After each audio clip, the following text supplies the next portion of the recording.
Bonjour tout le monde, ça va, j'espère que ça va bien.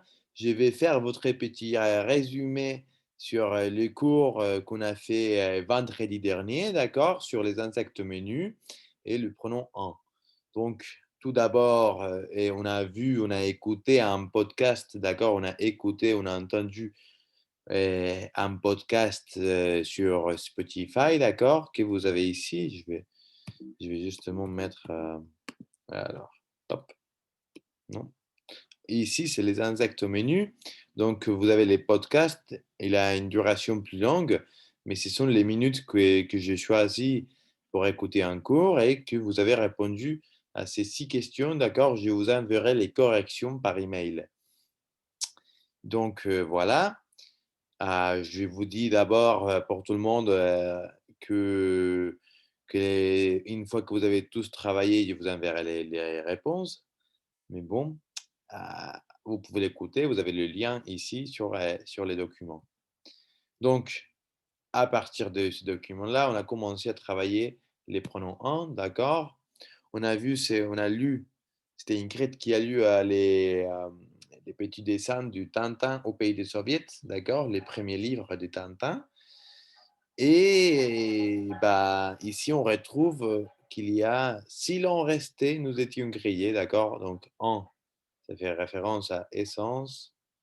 Ici, après, ce sont les communistes, les soviétiques qui parlaient de retrouver les pains, les bleus. Donc, il dit, il faut pourtant en trouver. Donc, en trouver, c'est pour nous manquons des blés. Donc, blé est introduit par deux. Et donc, c'est en qui remplace de blé. Et finalement, allons-nous-en. En, ici, c'est un impératif, donc c'est la seule forme où il se place les pronoms après les verbes. Et ici, il remplace d'ici, d'accord? Allons-nous-en, vámonos de aquí. Muy bien, très bien. Et vous avez ici les liens pour télécharger les bouquins, d'accord? La BD, la bande dessinée en entier, au cas où vous voulez le lire. Donc, un peu de théorie, je résume vite.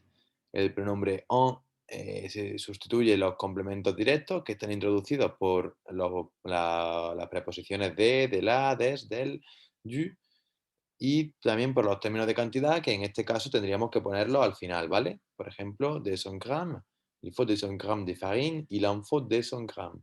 D'accord? Par contre, al contrario, je rêve, sueño con, d'avoir une maison, j'en rêve.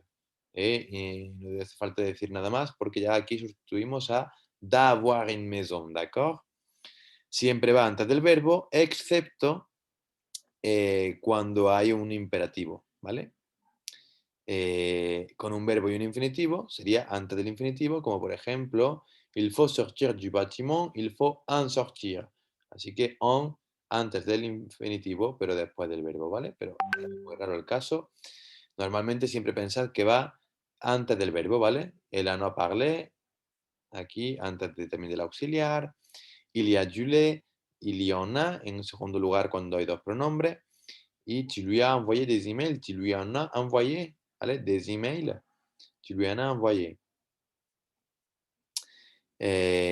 L'accord n'est pas nécessaire, d'accord? Donc, pas des masculins, pas des féminins, pas des pluriels, il va toujours pareil, d'accord? Il ne change pas, no cambia.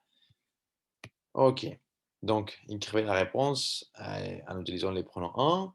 Tu bois de l'eau? Oui, j'en bois beaucoup. Prends du pain? Non, je n'en mange pas. Tu veux des frites? Non, merci, je n'en veux pas. Tu fais un régime? Oui, j'en fais un depuis hier. ¿Vale? Siempre va antes del verbo. ¿Vale? En la negación se mete n más en más verbo más pas. ¿Vale? O más personne o más rien. Lo que sea la segunda parte de la negación, siempre la primera parte, le ne plus en. Tu veux du pain? Oui, j'en veux. J'en veux. J'en veux. Ils avaient la flemme de sortir. Hein. Tenían pereza, les daba pereza salir. Ils en avaient la flemme. D'accord? Est-ce que tu as vraiment rêvé de ça? Est-ce que tu as vraiment, est-ce que tu en as vraiment rêvé? t'en as rêvé? Est-ce que t'en as rêvé? Est-ce que tu en as vraiment rêvé? Est-ce que tu en as rêvé? D'accord? Tu en as rêvé ou tu en as vraiment rêvé. Ton frère a peur des araignées? Ton frère ton frère, d'accord? Sujet, ton frère, verbo. En, así que antes del verbo viene el pronombre ton frère en a es el verbo, ton frère en a peur, d'accord? Il ne hace falta decir des araignées, il ne faut pas dire des araignées, puisque en signifie remplace, substitue des araignées. Donc, est-ce que ton frère en a peur? Allez. Es-tu fier de ce qui s'est passé hier? Es-tu fier de ce qui s'est passé hier? Es-tu fier? D'accord? Donc, on commence, se empieza par le verbe, d'accord? Por el verbo, se empieza por el verbo. En es-tu fier, ¿vale? Porque es una pregunta y tenemos que ponerlo el verbo al principio. Entonces, en antes del verbo. En es-tu fier de ce qui s'est passé hier est déjà dit, d'accord? Donc, en es-tu fier? Combien de chansons de Brel avez-vous écouté? Combien en avez-vous écouté?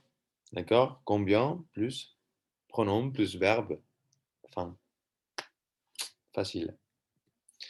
Aquí tenéis más frases para practicar. Vous avez plus de phrases pour pratiquer. Et on a fini, on faisait un petit jeu, d'accord, avec les cartes qu'on va continuer les prochains jours. Alors, la chasse au trésor, ça veut dire, là, on a dit une canne, non? Donc, il y avait trois équipes, l'équipe des crêpes sucrées, l'équipe de la quiche Lorraine, l'équipe de la croque madame, d'accord? Et donc, vous devez toujours demander les ingrédients dont vous avez besoin, d'accord? Que vous nécessitez, que vous voulez. Donc, par exemple, il faudrait demander, il faudrait poser la question à un des autres groupes en disant, est-ce que vous en avez, non, pardon, est-ce que vous avez des œufs? Est-ce que vous avez de la farine? Est-ce que vous avez un demi-litre de lait? Est-ce que vous avez des tranches de pain de mie? Est-ce que vous avez des tranches de jambon? Est-ce que vous avez des mentales râpées, pardon? Et l'équipe devra répondre, et l'autre équipe devra répondre, oui, Jean, je plus un, j'en ai, ou non, je n'en ai pas. D'accord? Non, je n'en ai pas. Ou oui, nous en avons, ou non, nous n'en avons pas. Nous n'en ne plus un avons pas. Et voilà, donc c'était un peu tout. On continuera demain avec les petits jeux des cartes et je vous souhaite une bonne journée. Au revoir, à demain.